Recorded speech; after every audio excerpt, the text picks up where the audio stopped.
Hello everyone, welcome back to my channel. और आज हम आगे जो हम टॉपिक पढ़ेंगे, कल वाले टॉपिक को ही कंटिन्यू करेंगे। कल हमने टॉपिक पढ़ा था मीडियन का इंडिविजुअल सीरीज में सॉल्यूशन।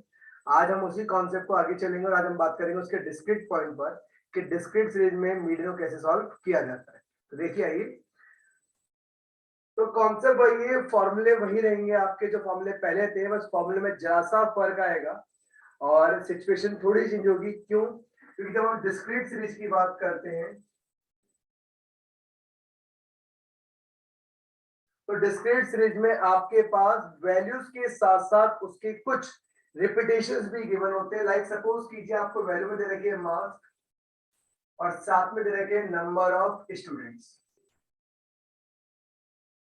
मार्क्स को रिप्रेजेंट कर देंगे एक्स से, मार्क्स है 2 5 7 9 10 सपोज। आपके रिपीटेटिव टर्म में फ्रीक्वेंसी दैट इज कॉल्ड। और क्या है, 2 मार्क्स वाले हैं 10 स्टूडेंट, 5 वाले हैं 5, 7 वाले हैं 20, 9 वाले हैं 15 और 10 वाले हैं आपके 20 स्टूडेंट्स। ये आपको टर्म दे रखी है, ठीक है। जैसे कि कल हमने बात की थी कि मीडियन जब भी हम कैलकुलेट करते हैं तीनों की तीनों सीरीज, जैसे कल इंडिविजुअल थी आज डिस्क्रीट है, हर एक सीरीज की जो वैल्यूज है वो क्या होनी चाहिए, सीक्वेंस में। यहाँ ये वैल्यू सीक्वेंस पे, लेकिन उसके नंबर सीक्वेंस पे नहीं। क्या नहीं है, नंबर सीक्वेंस पे नहीं। एक सिंपल सा कॉन्सेप्ट समझो। जब आप किसी भी स्टॉल पे जाते हो, कहीं पे भी जाते हो, आप टिकट लेते हो, बल्क में टिकट लिया आपने। तो सपोज कीजिए यहाँ पर वो पर्सन से जो क्या कर रहे हैं, बल्क में टिकट्स ले रहे हैं। सबने अलग अलग टिकट लिए, किसी ने 10 लिए, किसी ने 5, किसी ने 20, किसी ने 15, किसी ने 20 लिए, सबने टिकट अलग अलग। अब सबने टिकट तो ले ली। जब इनको सीक्वेंस में किया जाएगा तो मुझे तो हर एक टिकट के जो लेते हो उस बंडल में क्या आते हैं, सीक्वेंस आते हैं। जैसे 1 से 10। अब किसी ने 5 टिकट ली हुई तो सीक्वेंस नंबर क्या होगा, 11 15। यस। तो उसी अकॉर्डिंग यहाँ पर क्या करना होता है, यहाँ पर जो नंबर्स दिए होते हैं, क्या दिए होते हैं, ये नंबर सीक्वेंस में नहीं है। और मीडियन को और उसके कंपोनेंट को सॉल्व करने के लिए, मीडियन और उसके कंपोनेंट को सॉल्व करने के लिए क्या करना होता है, हमें इन वैल्यूज के नंबर्स को, इनको सीक्वेंस में अरेंज करना होता है। और इसको सीक्वेंस में अरेंज करने के लिए क्या करते हैं, इन वैल्यूज को असेंडिंग फॉर्म में, असेंडिंग का मतलब आरोही क्रम, बढ़ते हुए क्रम में इनको अरेंज किया जाए। कैसे?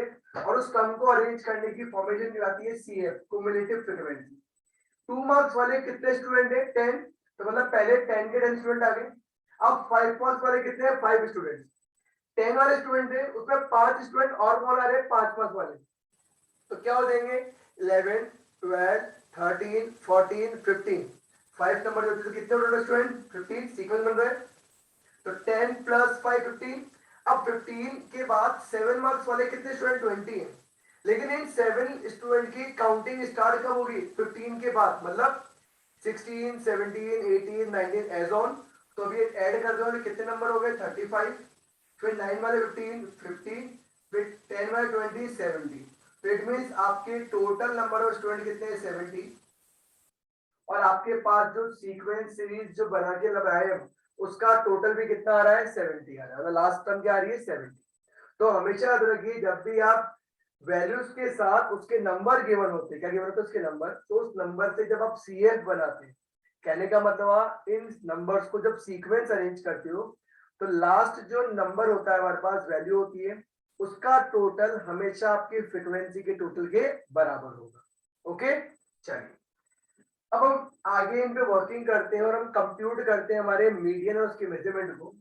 सपोज कीजिए हम मीडियन निकाल रहे हैं, पहले फर्स्ट इज मीडियन, और मीडियन का फॉर्मूला था m equal to n plus 1 divide by 2। अब कल हमने लिखा था टीएच टर्म, आज हम लिखेंगे सीएफ। क्यों? क्योंकि हमारी वैल्यू क्युमुलेटिव टर्म के भी आप पर चलेगी। कल हमने टर्म लिखी थी क्योंकि हमने कल सारी की सारी वैल्यू सीक्वेंस में अरेंज करेगी, चाहे वो वैल्यू रिपीटेटिव क्यों ना हो, हमने सीक्वेंस में अरेंज करी थी। ठीक है, वही सेम केस यहाँ पर है, यहाँ पर भी आपने सारी की सारी वैल्यूज के नंबर को सीक्वेंस में अरेंज किया। ठीक है, चलिए n कितने हैं आपके पास, 70 plus 1 divide by 2, 71 divide by 2, तब आ जाएगी 35.5 CF। देखिए कहीं पे भी 35.5 है क्या? अगर ये 35 होता बाई चांस तो मेरा आंसर क्या होता, 35 वाला है 7 नहीं है, लेकिन फिगर क्या है ये 35.5। और जब फिगर 35.5 मतलब वो वैल्यू आ रही हो जो आपके सीएफ में दिखाई नहीं दे रही हो, तो हम क्या लिखते हैं, और जस्ट मोर देन सीएफ, उससे ठीक बड़ी, उससे ठीक बड़ी सीएफ के 50, उसके सामने वैल्यू क्या है 9, तो योर मीडियन इज 9।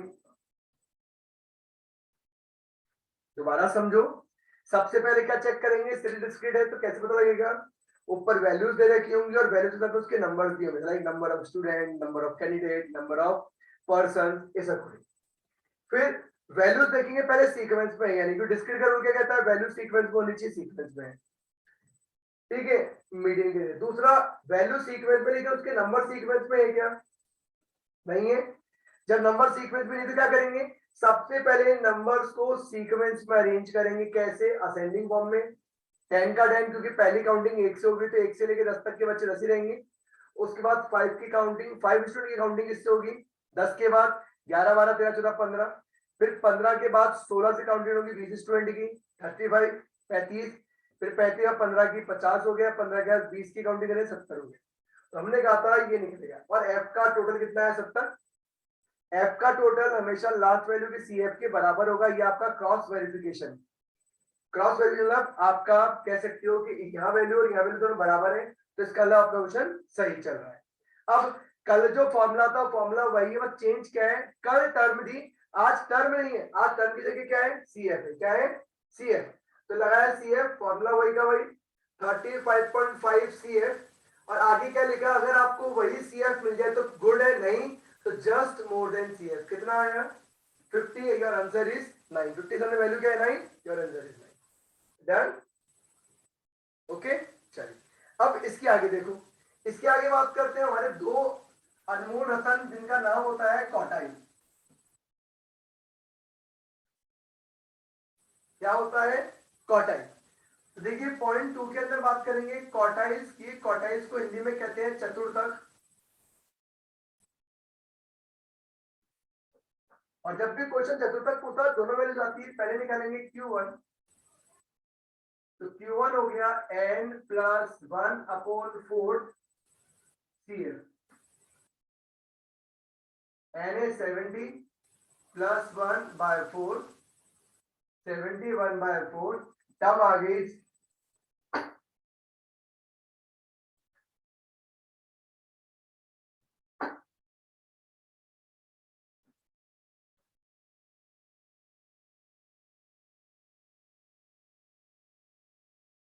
17.75, कहीं पे आ रही है CF में नहीं आ रहा, तो फिर क्या लिखेंगे, और जस्ट मोर देन CF। अब जस्ट मोर देन कितना रहा 35, वैल्यू क्या रही 7, Q1 कितना हो गया 7। ऐसे निकालेंगे बी पार्ट Q3, फॉर्मूला था 3, पहले तो इसका प्रपोर्शन, फिर n plus 1 divide bye quartile किसकी बात करता है, 4 इक्वल पार्ट्स की डिवाइड बाय 4, चाहे Q1 निकालो चाहे Q3, डिवाइड बाय इससे होगा 4 से, Q1 निकालोगे तो मल्टीप्लाई बाय 1 और Q3 निकालोगे तो मल्टीप्लाई बाय 3, फिर CF 3 70 plus 1 divide bye 4, 3 into 71 divide by 4, 213 divide by 4, value क्या आ गई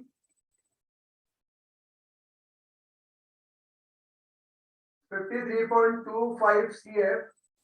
क्या कहीं पर दिख रही है, नहीं दिख रही है, और just more than CF।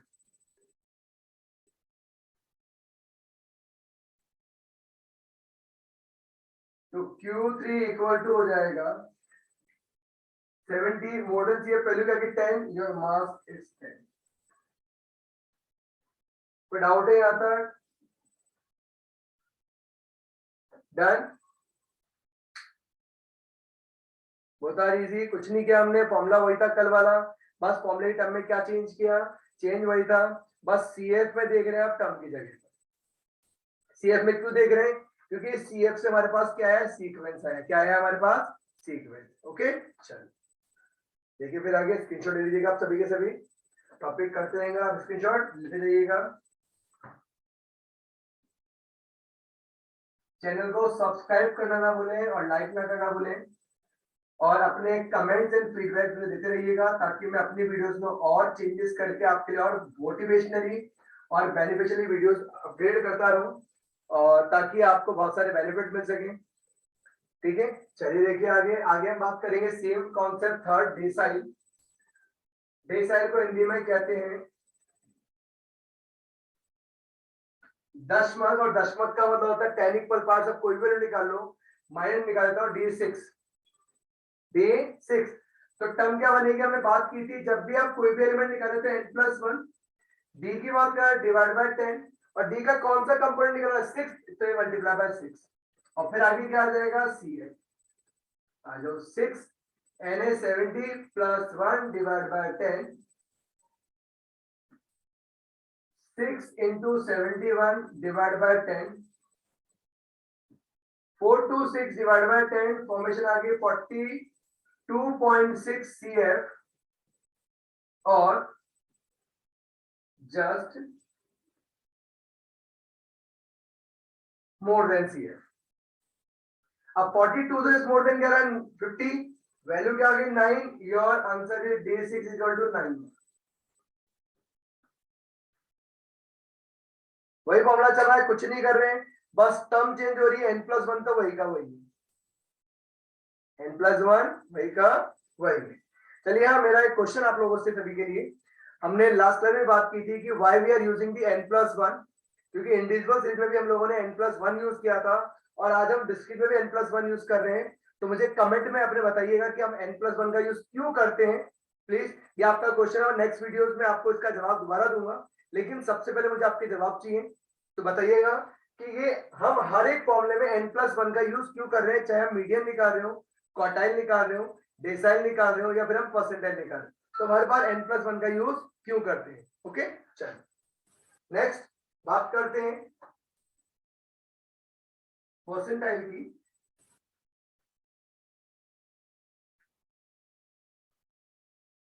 Fourth part is percentile और परसेंटाइल को हिंदी में कहते हैं शतमक, जिसका मीनिंग होता है 100 इक्वल पार्ट्स। अब परसेंटाइल में आज निकाल लेते हैं, मान लो P70 नहीं P35। ओके, तो 35 यहां बनेगा n+1 डिवाइड बाय 100, वही फॉर्म n+1 परसेंटाइल का मतलब 100 इक्वल पार्ट 100 और फॉर्मेशन को 35 मल्टीप्लाई बाय 35 और आगे लग जाएगा cf। ओके, चलिए आइए 35 n हो गया 70 + 1 divide bye 100, 35 into 71 divide by 100 multiply कर लेते हैं हम फटाफट विद यूजिंग ऑफ कैलकुलेटर कि हमारी वैल्यू क्या होनी चाहिए।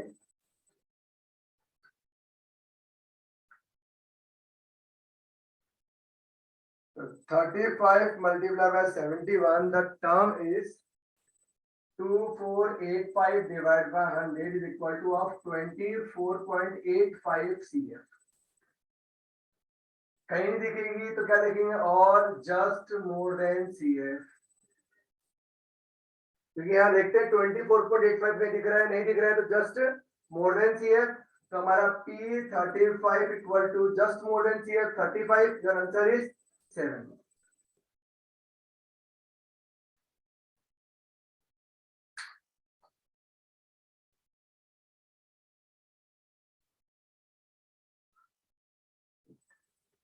ये परसेंटाइल था।